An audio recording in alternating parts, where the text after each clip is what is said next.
45. Información para el cambio. Bien, señores, de esta forma comienza Foro 45, Información para el Cambio a través de Teleradio América, la plataforma de opinión más importante de República Dominicana.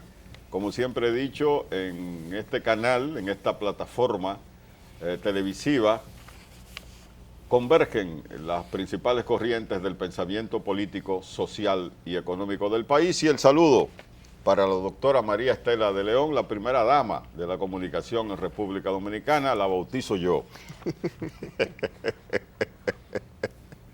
¿Cómo está, doctora? Estamos bien y disfrutando de este espacio que va a ser de mucha formación, pero sobre todo de mucha satisfacción para llevar alimento al alma. Y usted que habla de alimento al alma, ¿cómo siguen las exigencias de las mujeres? Porque yo veo que usted representa un sector, ¿verdad?, del ala femenina que siempre está reclamando derechos y espacios. ¿Cómo va eso? En vez de tú hablar de exigencia, tú debes preguntar ya están pagando la mitad. Dígame. ¿Cómo está el trabajo y cómo está siendo valorado el trabajo de la mujer? Sería la pregunta. Exacto. Porque las exigencias se ve como algo peyorativo. Sí, se ve feo, se escucha feo. Fernando Marte, ¿verdad?, su compañero de plató, porque vamos ya, ¿verdad?, a usar el término, los términos televisivos. Dice que si ya ustedes, las mujeres, empezaron a pagar la mitad. Se acabó sin palabras. Hay maldad. Ella ha avanzado mucho, pero todavía no le pida tanto. No le pida tanto, ¿verdad? Bueno, señores, hoy en Foro 45 vamos a hablar de literatura, política, poesía, historia, con el escritor y abogado puertorriqueño Irán Lozada Pérez. Irán, ¿cómo te sientes? ¿Cómo te sientes en República Dominicana? Muy feliz, muy complacido, muy agradecido de estar en esta tierra amada de la República Dominicana. Hablando de tierra amada, ¿qué es lo que más le gusta a República Dominicana? Todo. ¿Verdad? Todo me gusta, ¿verdad? sobre todo el espíritu jovial, hospitalario de la gente. Okay. Yo creo que del Caribe, lo mejor es la República Dominicana. Y eso con el permiso de los puertorriqueños y de los cubanos, de los presos. Me encanta. Mi esposo y yo venimos con mucha frecuencia a la República Dominicana. Bien. Y aún no estamos satisfechos de lo que hemos visto. Queremos ver más y más. ¿Dónde nace Irán Lozada Pérez? ¿Quiénes son sus padres? Su formación, su vínculo ya con todo este mundo de la literatura. Bueno, me cuentan que nací en una casita sin piso. Bueno, había un piso de tierra. Okay. Lo que no había era madera o cemento, pero había la tierra endurecida, ¿verdad? Del barro, boricua. Allá en Carolina, en un pueblito, entonces era un pueblito pequeño, ahora se ha expandido, se ha extendido horizontalmente. En la costa norte de Puerto Rico, muy cerca de San Juan. Y nací hace mucho tiempo atrás. Hace unos años. Sus primeros años de formación. Bueno, yo tuve la suerte de que me gustaba leer. La lectura es fundamental. Yo leía todo lo que cayera en mis manos, desde los muñequitos, los cómics, aquellos, recuerdan, que venían desde México, los libros ilustrados, los libros de aventura de Julio Verne, me encantaban. Yo creo que el que lee mucho está obligado, tarde o temprano, a escribir un libro. Pero hubo algún escritor o algún poeta, alguno de la literatura que le haya llevado a decir, esto es lo que yo quiero ser. Sí, fíjate, esa pregunta es interesante porque Mario Vargas Llosa, el peruano, dice que uno comienza a escribir cuando un autor lo asombra. Y un libro lo asombra y uno dice, yo quiero hacer algo parecido a esto. En el caso mío, hubo un novelista puertorriqueño, su nombre era René Márquez. dramaturgo y novelista, René Márquez. Y leí su novela La víspera del hombre y dije, algún día yo haré algo parecido a esto, en su homenaje, o trataré de superarlo. Pero en esa aventura, ya sumergido en la literatura y habiendo estado en contacto con los diversos literatos del momento, ¿cómo nace el primer parto de Irán, el primer parto literario? Creo que fue un cuento cuando era estudiante de secundaria. Un cuento que se llamaba Las Rocas, cómo las rocas detienen las olas del mar. Y uno ve que las rocas son como los obstáculos, y uno quiere superar la roca que detiene el flujo de las olas del mar, los arrecifes. Y algo así, las rocas. ¿Y la superó? Creo que sí, creo que uno nunca está satisfecho, no siempre tiene, quizá, eso puede ser una virtud o un defecto, pero nunca estamos satisfechos. Irán, la novela, ¿por qué ese subgénero de la literatura está tan presente en tu vida? Yo creo que la novela es la reina de los géneros literarios. Sí. Okay. Hay que escribir novelas. Y leí 100 años de soledad, y leí a José Donoso, y leí a aquellos, el señor presidente. El amor en los tiempos del cólera. La novelística del boom, del llamado boom latinoamericano, ¿verdad? Sobre todo García Márquez. 100 años de soledad me asombró. Sin embargo, me gustó más El amor en los tiempos del cólera. Eso te iba a preguntar, que cuál era tu novela favorita, ¿no? A nivel de Latinoamérica. Yo creo que El amor en los tiempos del cólera es una de las mejores novelas escritas en Latinoamérica. Pero fueron los cuentos, en primer lugar, los que me asombraron. Por ejemplo, el cuento de Julio Cortázar, Casa Tomada, es el mejor cuento que yo jamás he leído. De García Márquez, el abogado más hermoso del mundo. Esos cuentos me sorprendieron. Y entonces ahí descubrí cuál es el truco de hacer novelas. El truco de hacer novelas es crear un cuento largo. Largo. Influenciado por esos escritores latinoamericanos y con sus vivencias en la República Dominicana, ¿ha tenido usted intervenciones que se puedan decir con el intercambio literario que se puede dar entre un boricua puertorriqueño y un dominicano comparando esa literatura? Sí, sí, yo tuve la oportunidad de leer los cuentos de José Luis González. José Luis González, que un escritor dominicano que se cría en Puerto Rico, en el área de Santurce de Puerto Rico, y yo creo que José Luis González, un dominicano, el que reinventa el cuento moderno en Puerto Rico, se lo debemos a un dominicano, José Luis González, y luego a Juan Bosch. Ok. O sea, primero José Luis González y después a Juan Bosch. Yo conocí primero a José Luis González, pero me di cuenta que eran muy, muy cercanos uno del otro, y leí ambos con mucho placer.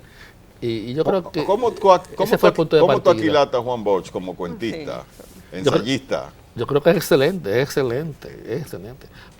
Y yo he leído de Juan Bosch, hay un libro de Juan Bosch historiador. Su nombre es de Cristóbal Colón a Fidel Castro. Sí. Y en ese libro de Juan Bosch yo leí la mejor explicación en 2 líneas. 2 líneas. La mejor explicación de que por qué Puerto Rico no es aún una república latinoamericana o caribeña. Juan Bosch dice, Puerto Rico no pudo lograr su independencia porque era un presidio militar. Está rodeado de guarniciones militares por todas partes. Y ese acerto de Juan Bosch es el mejor que yo he leído, que explica la situación colonial de Puerto Rico. Me gustaría conocer, sobre todo en esta época donde la literatura, igual que la poesía, parece ser que que no trae muchos seguidores y que las personas, digo yo, como en aquellos tiempos donde se creaban esos grandes movimientos de obras y de literatos, me permito preguntarle si la gente está escribiendo tanto como antes, si le gusta, cuáles son los desafíos que tiene la literatura a nivel de Latinoamérica y en qué lugar está la poesía en esa mente brillante suya. Yo creo que hoy día se escribe mucho más que antes. Sí. Se escribe mucho más. Ahora en la Feria del Libro, que está ocurriendo mientras hablamos aquí, en esta sede, la Feria del Libro, la 24ª, si no me equivoco, ¿verdad? Allí hemos encontrado muchos poetas, muchas poetas y muchos poetas. Y nos hemos dado cuenta de la variedad de estilos, de acercamientos a la poesía. Ayer escuché de la voz de José Alcántara Almanza 3 poemas de Manuel Rueda. Sí. Y en que estuve encantado de escuchar en la voz suave, melodiosa de José Alcántara los sonetos de Manuel Rueda, un gran poeta dominicano. Sí, yo creo que se escribe más que antes. Ahora, me preguntas por qué ha perdido algún tipo de sitial, algún tipo de atractivo.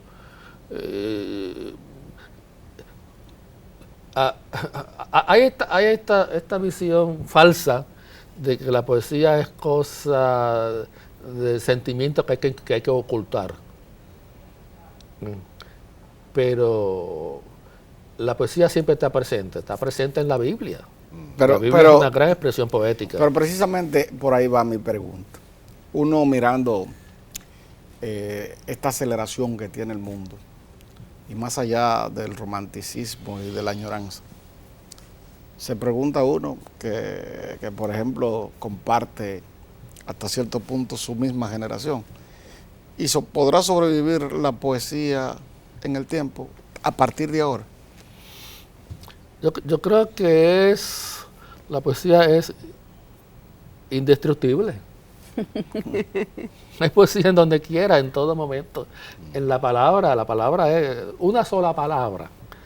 La palabra mariposa. La palabra albaricoque. La palabra madrugada. Por sí solo son poesías. Rocío de la mañana. Rocío de la mañana. La poesía está en todas partes. Y estábamos diciendo antes de comenzar este programa, aquella poesía que inició el universo, hágase la luz. Ok. Pero se tenía una misión con la poesía, y usted más que yo lo sabe, y es que en aquellos movimientos se entendía que todo se podía expresar a través de la poesía, porque la poesía no solamente esa expresión de amor, también esa expresión de amor a la patria, de amor al hijo, de amor a la pareja, de ese amor universal. Y en ese sentido estaba comprometida, si se quiere, a salvar al mundo de esos pesares y de esos desafíos que tenía frente. Estaríamos hoy también ante ese reto de que la poesía por lo menos pudiera llevar ese estado de conciencia y que sirva de voz también, porque a través de la poesía y de la literatura se han creado grandes movimientos sociales que han impactado en cambio en muchos países. Sobre todo aquí, la Trinitaria fue una expresión también de ese movimiento. Lo que ocurre, yo creo, doctora, es que la poesía se está ahora revelando a través de la música, de la nueva trova, de las canciones. Las canciones ahora, las buenas canciones, son fundamentalmente poesía. Escuchamos en la voz de Serrat, por ejemplo, los poemas de Machado, sí, y de Miguel Hernández, y hay poesía, Y cuando leemos y cuando cantamos a Serrat, estamos hablando de poesía. Pero cuando, por ejemplo, escuchamos o leemos un trozo de la composición de Juan Luis Guerra. Es poesía pura. Eso es poesía. Poesía pura. Pero ojalá más allá, caiga café en el campo, eso es poesía. Pero más allá del deleite de nosotros, del gusto de nosotros por la poesía. Es que a todo el mundo le gusta la poesía. No.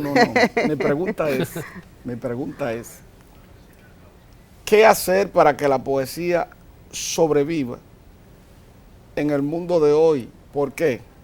Porque usted dice, no, que la vieja trova, pero la vieja trova y Serrat y eso son gente que ya la generación de ahora considera caduca. Entonces, ¿qué hacer para que esa generación que considera caduca los gustos nuestros por la poesía se mantenga en el tiempo? Pero Fernando, ahí entro yo con él, lo apoyo, ¿no? Hay una gran generación de muchachos jóvenes que está leyendo, que está escribiendo, que está enamorado de la poesía. Porque te voy a decir una cosa, no todos los jóvenes están en rap y están en dembow. Sí. Hay muchos muchachos que están leyendo, que están buscando, investigando. Y yo creo que eso sería un factor determinante para que la poesía y la buena lectura se mantenga. Hay que escuchar con cuidado a los reggaetoneros, sí. al rap. En Puerto Rico tenemos a René Pérez, residente de Calle 13. Ah, sí, pero es eso es poesía lo sí, que poesía. Él está dentro del género es una excepción. Como todo. Hay muchos otros. En Estados Unidos, Bob Dylan, por ejemplo. Sí. Sus canciones son poesía. De hecho, él ganó el premio Nobel porque se entendieron que su música era poesía. Era poesía. Y sobre todo que cultivaba el alma en el caso de Bob Dylan. De Bob Dylan. Sí. Bien, señores, Foro 45, información para el cambio. Vamos a una pausa comercial.